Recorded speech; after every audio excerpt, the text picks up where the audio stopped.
Parce que l'on constate, malgré tout ce que les uns ou les autres peuvent dire, une accélération des catastrophes naturelles dues au changement climatique. Les États-Unis étaient transis de froid, 30 degrés d'écart en l'espace d'une journée aux États-Unis. L'Australie, là c'est la canicule, qui maintenant a laissé place à des inondations terribles. Mathieu Rouault. Oui, les températures ont frôlé 50 degrés pendant plus d'une semaine dans l'état du Queensland, c'est au nord-est de l'Australie. Et depuis ce week-end, c'est le déluge. Certaines zones s'apprêtent à recevoir l'équivalent d'une année entière de pluie, un phénomène qui n'arrive qu'une fois tous les 100 ans.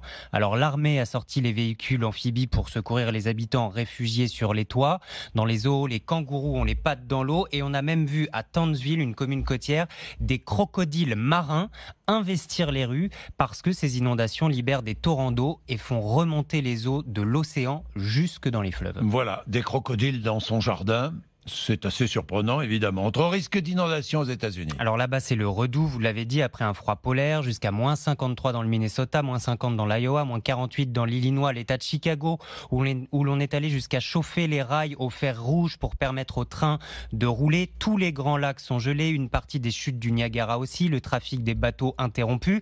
Et l'on a assisté à des phénomènes hors du commun, comme le séisme de gel. Des habitants ont entendu des explosions, ont senti la terre trembler à cause de l'eau gelée dans le sol qui se brise sous la pression des pas. Le redout est donc amorcé, mais ce n'est pas une bonne nouvelle car il s'agit là aussi d'un réchauffement. On est passé de moins 50 à moins 9 en quelques heures, en quelques jours. Une évolution de température parmi les plus rapides jamais observées, avec donc ces risques d'inondation. Là aussi, montée des eaux spectaculaires attendues dans la région de ces mêmes chutes du Niagara. Les blocs de glace vont se détacher et vont venir perturber le débit des rivières.